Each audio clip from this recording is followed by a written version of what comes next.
Reel ಹೀರೋಗಳನ್ನ ನೋಡಿದ್ದು ಸಾಕು. Real ಹೀರೋಗಳ ಅಸಲಿ ಪವರ್ ಏನು ಅಂತ ನೋಡ್ಬೇಕಾ? ಪಾಕಿಸ್ತಾನದ ಒಳಗಡೆ ನುಗ್ಗಿ ಶತ್ರುಗಳ ಎದೆಯಲ್ಲಿ ನಡುಕ ಹುಟ್ಟಿಸೋ ಧುರಂಧರರ ಕತೆ ಕೇಳ್ಬೇಕಾ? ಹಾಗಿದ್ರೆ ಧುರಂಧರ್ ದಿ ರಿವೆಂಜ್ ಮೂವಿ ಮಿಸ್ ಮಾಡ್ಲೇಬೇಡಿ. ಇದು ಬರೀ ಸಿನಿಮಾ ಅಲ್ಲ, ಪ್ರತಿಯೊಬ್ಬ ಭಾರತೀಯನ ರಕ್ತ ಕುದಿಸೋ ಆಕ್ಷನ್ ಸ್ಪೆಕ್ಟಾಕಲ್. ನಮಸ್ಕಾರ ವೀಕ್ಷಕರೇ, welcome to our special cinema review segment.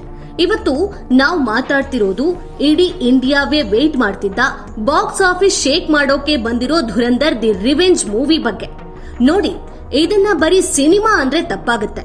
ಇದು ಪ್ರತಿಯೊಬ್ಬ ಇಂಡಿಯನ್ ಕೂಡ ಎಕ್ಸ್ಪೀರಿಯನ್ಸ್ ಮಾಡಲೇಬೇಕಾದ ಒಂದು ಹೈ ಆಕ್ಟೆನ್ ಪ್ಯಾಟ್ರಿಯೋಟಿಕ್ ಜರ್ನಿ. ಡೈರೆಕ್ಟರ್ ಆದಿತ್ಯ ಧರ್ ಅವರು ಈ ಚಿತ್ರದ ಮೂಲಕ ಇಂಡಿಯನ್ ಸಿನಿಮಾ ವ್ಯಾಕರಣವನ್ನೇ ರೀರೈಟ್ ಮಾಡಿದ್ದಾರೆ. ಸುಮಾರು 3 ಗಂಟೆ 49 ನಿಮಿಷಗಳ ಈ ಲಾಂಗ್ ಮೂವಿ ಇಂಡಿಯಾ ಮೇಲೆ ನಡೆದ ಟೆರರಿಸ್ಟ್ ಪ್ಲಾನ್ಗಳನ್ನ ನಮ್ಮ ದೇಶದ ಧುರಂಧರ್ ಅವರು ಹೇಗೆ ಸ್ಮ್ಯಾಶ್ ಮಾಡಿದ್ರು ಅನ್ನೋದನ್ನ ಎಳೆಯಾಗಿ ಬಿಚ್ಚಿಡುತ್ತೆ. ಕಂಪ್ಲೀಟ್ ರಿವ್ಯೂ ತಿಳಿದುಕೊಳ್ಳೋಕು ಮುನ್ನ ನಮ್ಮ ಕನ್ನಡ ಲೇಟೆಸ್ಟ್ ಯೂಟ್ಯೂಬ್ ಚಾನೆಲ್ಗೆ ಹೊಸಬರಾಗಿದ್ರೆ ಈಗಲೇ ಸಬ್ಸ್ಕ್ರೈಬ್ ಮಾಡಿ. ಇನ್ನು ಮೂವಿ ಪ್ಲಾಟ್ ಬಗ್ಗೆ ಹೇಳಬೇಕಾದ್ರೆ, ಕತೆ ಶುರುವಾಗೋದು ಹಂಸಾಲಿ ಮಜಾರಿ ಅಲಿಯಾಸ್ ಜಸ್ಕಿರತ್ ಸಿಂಗ್ ರಂಗಿ ಅನ್ನೋ ಒಬ್ಬ ಯುವಕನ ಸುತ್ತ.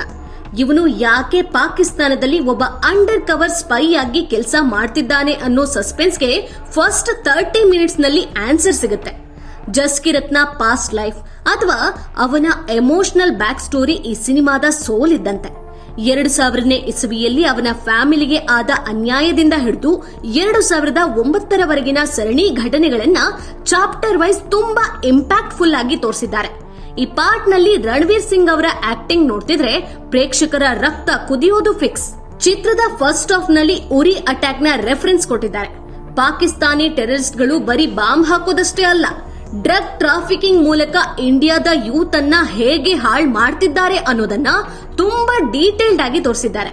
ಪಂಜಾಬ್ ಬಾರ್ಡರ್ ಮೂಲಕ ನಡೆಯೋ ಈ ಡ್ರಗ್ ಮಾಫಿಯಾ ಮತ್ತು ಆ ದುಡ್ಡನ್ನ ಟೆರರ್ ಆಕ್ಟಿವಿಟೀಸ್ಗೆ ಹೇಗೆ ಯೂಸ್ ಮಾಡ್ತಿದ್ದಾರೆ ಅನ್ನೋ ಕಹಿ ಸತ್ಯ ಇಲ್ಲಿ ರಿವೀಲ್ ಆಗುತ್ತೆ.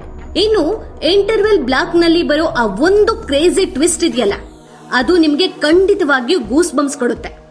ಸೆಕೆಂಡ್ ಹಾಫ್ ಅಂತೂ ಫುಲ್ ಟೆನ್ಷನ್. ಹಂಸಾಲಿ ಮಜಾರಿ ಹೇಗೆ ಪಾಕಿಸ್ತಾನದ ಪೊಲಿಟಿಕಲ್ ಸಿಸ್ಟಮ್ ಅನ್ನ ನಾಶ ಮಾಡ್ತಾನೆ ಮತ್ತು ಒಂದೊಂದೇ ಟೆರರಿಸ್ಟ್ ಗ್ಯಾಂಗ್ ಅನ್ನ ಹೇಗೆ ಫಿನಿಶ್ ಮಾಡ್ತಾನೆ ಅನ್ನೋದು ಸಖತ್ ರೋಚಕವಾಗಿದೆ. ಇಲ್ಲಿ ಸಂಜಯ್ ದತ್ ಅವರ SP ಚೌಧರಿ ಕ್ಯಾರೆಕ್ಟರ್ ಸಪೋರ್ಟ್ ಇದ್ರೂ ಅಲ್ಟಿಮೇಟ್ ಆಗಿ ದೇಶದ ಹಿತದೃಷ್ಟಿಯಿಂದ ನಡೆಯೋ ಆಪರೇಷನ್ಗಳು ಫುಲ್ ಕ್ಯೂರಿಯಾಸಿಟಿ ಬಿಲ್ಡ್ ಮಾಡ್ತವೆ. ಸ್ಪೆಷಲಿ 2016ರ ಡಿಮಾನಿಟೈಸೇಷನ್ ಇಂದ ಪಾಕಿಸ್ತಾನಕ್ಕೆ ಆದ ನಷ್ಟ ಮತ್ತು ಡ್ರಗ್ಸ್ ಬಳಕೆ ಬಗ್ಗೆ ತುಂಬಾ ಟೆಕ್ನಿಕಲ್ ಆಗಿ ಬ್ರಿಲಿಯಂಟ್ ಆಗಿ ಎಕ್ಸ್ಪ್ಲೇನ್ ಮಾಡಿದ್ದಾರೆ.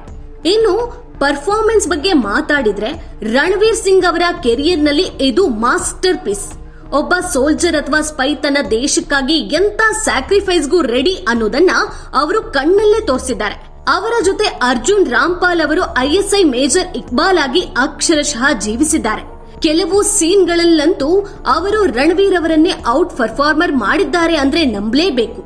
ಮಾಧವನ್ ಅವರ ಎಂಟ್ರಿ ಚಿತ್ರಕ್ಕೆ ಮತ್ತಷ್ಟು ವೇಟೇಜ್ ತಂದಿದೆ.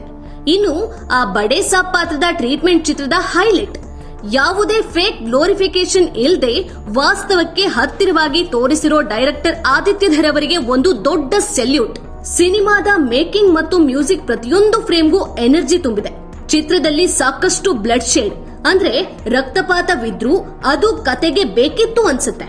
ರಾಮ ಜನ್ಮಭೂಮಿ ಇಶ್ಯೂ ಮತ್ತು ಟೆರರಿಸ್ಟ್ ಹಂಟ್ ನಡುವೆ ಡೈರೆಕ್ಟರ್ ಹೆಣೆದಿರೋ ಸ್ಕ್ರೀನ್ ಪ್ಲೇ ಸಖತ್ ಸಾಲಿಡ್ ಆಗಿದೆ. ಕೇವಲ ಆಕ್ಷನ್ ಮಾತ್ರವಲ್ಲದೆ ಜಸ್ಕಿರತ್ ಮತ್ತು ಎಲಿನಾ ನಡುವಿನ ಎಮೋಷನಲ್ ಬಾಂಡ್ ಪ್ರೇಕ್ಷಕರನ್ನ ಕಾಡುತ್ತೆ. ಪ್ರೀತಿಗಿಂತ ಶಾರ್ಪ್ ಆದ ವೆಪನ್ ಇಲ್ಲ ಮತ್ತು ದೇಶಭಕ್ತಿಗಿಂತ ಮಿಗಿಲಾದ ಎಮೋಷನ್ ಇಲ್ಲ ಅನ್ನೋ ಮೆಸೇಜ್ ಇಲ್ಲಿ ಪವರ್ಫುಲ್ ಆಗಿ ರಿಜಿಸ್ಟರ್ ಆಗಿದೆ. ಫೈನಲಿ ಹೇಳ್ಬೇಕಾದ್ರೆ, ಧುರಂಧರ್ ದಿ ರಿವೆಂಜ್ ಪ್ರತಿಯೊಬ್ಬ ಇಂಡಿಯನ್ ಕೂಡ ಪ್ರೌಡ್ ಆಗಿ ನೋಡ್ಲೇಬೇಕಾದ ಸಿನಿಮಾ. ಚಿತ್ರದ ಲಾಸ್ಟ್ ನಲ್ಲಿ ಬರೋ ಆ ಒಂದು ಅನಿರೀಕ್ಷಿತ ಟ್ವಿಸ್ಟ್ ನಿಮ್ಮನ್ನ ಕಂಪ್ಲೀಟ್ ಆಗಿ ಬ್ಲೋ ಮಾಡುತ್ತೆ. ಅಸಲಿ ಧುರಂಧರ್ ಯಾರು ಅನ್ನೋ ಸಸ್ಪೆನ್ಸ್ ತಿಳಿಬೇಕಾದ್ರೆ ನೀವು ಚಿತ್ರಮಂದಿರಕ್ಕೆ ಭೇಟಿ ನೀಡಲೇಬೇಕು. ಇದು ಬರೀ ಎಂಟರ್ಟೈನ್ಮೆಂಟ್ ಅಲ್ಲ, ದೇಶಕ್ಕಾಗಿ ಪ್ರಾಣ ಪಣಕ್ಕಿಡೋ ಆ ಅನಾಮಧೇಯ ವೀರರಿಗೆ ಸಲ್ಲಿಸೋ ಗೌರವ. ಇಂಥ ಅದ್ಭುತ ಚಿತ್ರವನ್ನ ಮಿಸ್ ಮಾಡ್ಕೋಬೇಡಿ ಅಂತ ಹೇಳ್ತಾ ಇವತ್ತಿನ ಸಿನಿಮಾ ರಿವ್ಯೂ ಮುಗಿಸ್ತಾ ಇದ್ದೀವಿ. Stay tuned. ಇದೇ ರೀತಿ ಸಿನಿಮಾ ಕುರಿತ ಅಪ್ಡೇಟ್ಸ್ಗಾಗಿ ನಮ್ಮ ಕನ್ನಡ ಲೇಟೆಸ್ಟ್ ಚಾನೆಲ್ನ ಸಬ್ಸ್ಕ್ರೈಬ್ ಮಾಡಿ.